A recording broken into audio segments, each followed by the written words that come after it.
Assalamualaikum warahmatullahi wabarakatuh. Dalam kesempatan kali ini, saya akan menjelaskan sistem ekonomi Islam menurut pakar ekonomi yang bernama Muhammad Syarif Qodri. Berikut adalah biografinya.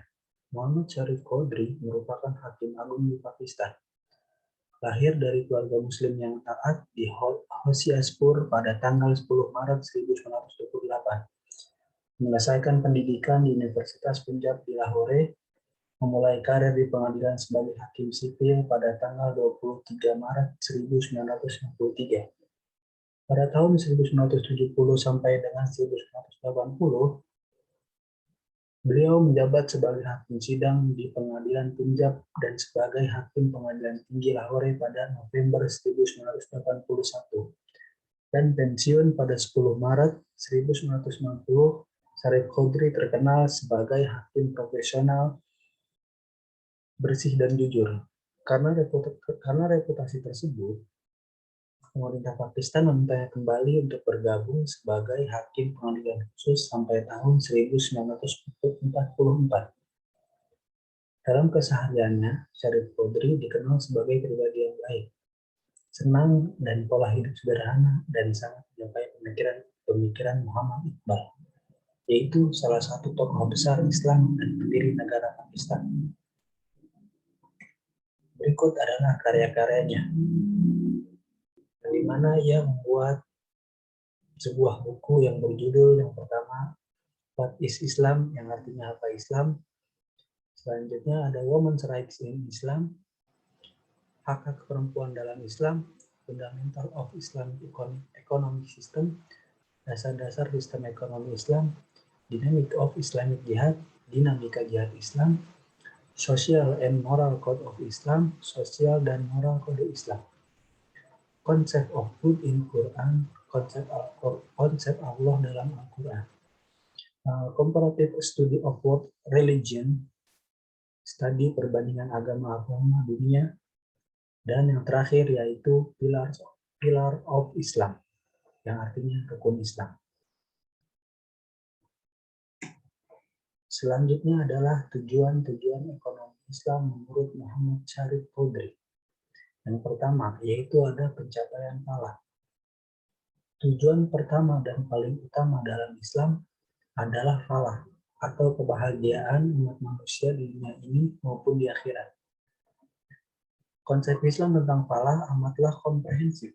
Istilah tersebut merujuk pada kebahagiaan spiritual, moral, dan sosial ekonomi di dunia, dan kesuksesan di akhirat. Di atas mikro, falah merujuk kepada sebuah situasi yang di dalamnya seorang individu dicukupi kebutuhan dasarnya dengan baik, serta menikmati kebebasan dan waktu luang yang diperlukan untuk meningkatkan mutu spiritual dan moralnya. Sedangkan di atas makro, istilah tersebut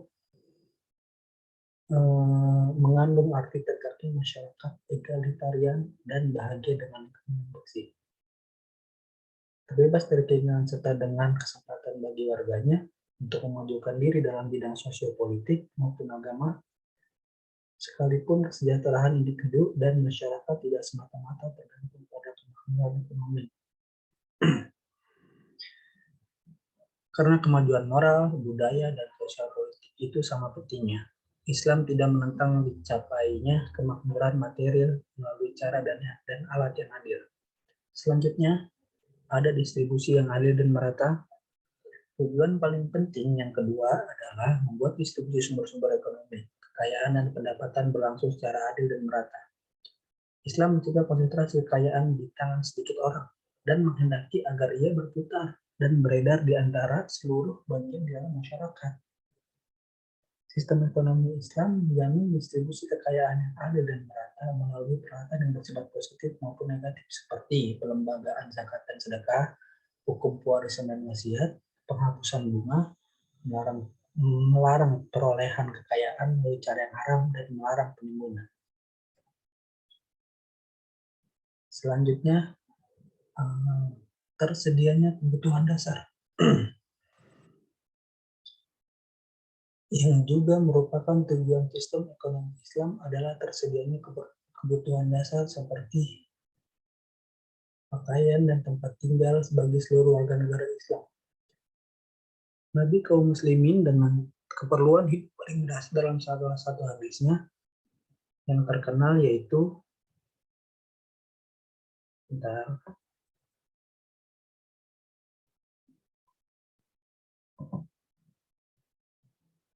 maaf. Oke, saya lanjutkan. Salah satu hadisnya yang terkenal yang berbunyi, anak Adam tidak memiliki hak yang lebih baik daripada sebuah rumah tempat dia tinggal, selembar pakaian untuk menutupi auratnya, serta sepotong roti dan air. Hadis riwayat Tirmizi.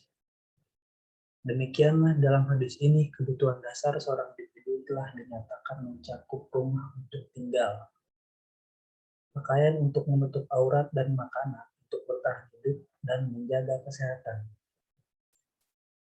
Mendapatkan kebutuhan hidup dasar minimal merupakan salah satu hak mendasar setiap manusia, merupakan kewajiban dari negara Islam untuk menyediakan kebutuhan dasar tersebut bagi mereka yang tidak dapat memperolehnya karena ketidakmampuan, pengangguran, ataupun sebab lain. Selanjutnya, tegaknya keadilan sosial. Salah satu tujuan utama sistem ekonomi Islam adalah menegakkan keadilan sosial ekonomi di antara seluruh anggota masyarakat. Dalam rangka menjadikan distribusi sumber-sumber ekonomi adil dan merata, sistem ekonomi Islam menetapkan sistem zakat dan sedekah yang terperinci. Di samping itu, berbagai pembatasan pun dibuat pula untuk menghalangi orang memperoleh kekayaan secara tidak jujur, ilegal, dan tidak adil. Selain itu, negara Islam juga dapat memungut pajak. Jika seluruh ajaran ekonomi dalam Islam dilaksanakan, maka distribusi pendapatan dan kekayaan didasarkan pada prinsip keadilan sosial ekonomi akan tercapai dengan sendirinya. Soal keadilan sosial ini akan dibicarakan tersendiri nantinya. Untuk sekarang ini cukuplah sudah jika dikatakan bahwa tujuan utama sistem ekonomi Islam adalah menegakkan keadilan sosial maupun ekonomi di antara para pemeluknya. Selanjutnya, mengutamakan persaudaraan dan persatuan. Tujuan dari sistem ekonomi Islam adalah menegakkan persaudaraan dan persatuan di antara kaum muslimin. Dr. Andes Khalifah Abdul Hakim menulis, Islam ingin membentuk kehidupan ekonomi masyarakat sedemikian rupa sehingga melalui zakat, sedekah, dan cara-cara lain untuk membantu kaum miskin, menciptakan harmoni sosial, serta menunjukkan persaudaraan antara bagian-bagian dalam masyarakat. Dalam masyarakat Islam, tidak terdapat kelas antagonistik kaya miskin yang dibenturkan satu sama lain. Sekalipun terdapat penyimpangan kekayaan, masyarakat Islam tidaklah terbagi menjadi kelas-kelas yang bermusuhan karena perbedaan antara si kaya dan si miskin tidaklah cukup lebar dan meletupkan revolusi berdarah.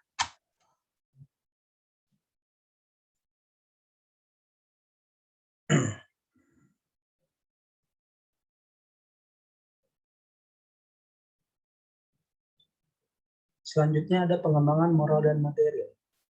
Sistem ekonomi Islam diarahkan kepada pengembangan materi maupun moral masyarakat Muslim. Ia mencapai tujuan tersebut melalui sistem pajak dan fiskalnya, terutama zakat. Zakat mencegah penimbunan kekayaan dan mendorong peredaran atau sirkulasinya. Orang yang menimbun hartanya mengetahui bahwa hartanya itu tidak akan habis dimakan zakat. Oleh karenanya, ia tidak akan membiarkan tertimbun penganggur. Sebaliknya, mereka akan mengadakannya dengan cara menginvestasikan atau membelanjakannya. Dengan demikian, konsumsi dan investasi akan memiliki multiplier effect terhadap pertumbuhan pendapatan nasional. Lebih lanjut, pajak seperti halnya zakat dikutip dari si kaya dan dikembalikan kepada si miskin, dan hal ini akan meningkatkan daya beli kaum miskin. Kaum miskin itu kini memiliki daya beli dan karena itu akan meningkatkan pembelian mereka akan barang dan jasa. Kaum industrialis akan memproduksi lebih banyak untuk memenuhi meningkatnya permintaan tersebut. Selanjutnya, meningkatnya permintaan penawaran akan mendorong industrialisasi dan selanjutnya memperluas penyerapan tenaga kerja di dalam perekonomian. Sirkulasi harta. Tujuan penting lain dari sistem ekonomi Islam adalah mencegah penimbunan dan menjamin inflasi secara terus-menerus. Mengenai penimbunan, sistem ekonomi Islam mencapai tujuan tersebut melalui zakat. Zakat adalah musuh besar penimbunan.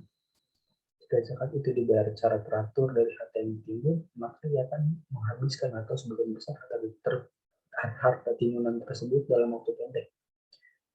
Tujuan sirkulasi harta dapat juga dicapai melalui sedekah lain, baik yang bersifat wajib maupun tidak, melalui hukum pewarisan dan wasiat, serta melalui uang tebusan. Selanjutnya, yaitu terhapusnya eksploitasi. Tujuan yang terakhir, tapi justru yang paling penting. Sistem ekonomi Islam adalah menghapus eksploitasi seseorang terhadap orang lain. Untuk mencapai tujuan ini, Islam mengambil beberapa cara, dan yang pertama adalah menghapus dan melarang bunga yang barangkali merupakan alat eksploitasi manusia yang paling jahat. Al-Quran menyebut bunga itu riba dan menyatakannya sebagai kejahatan yang amat keji, yang setara dengan perang melawan Allah dan utusannya.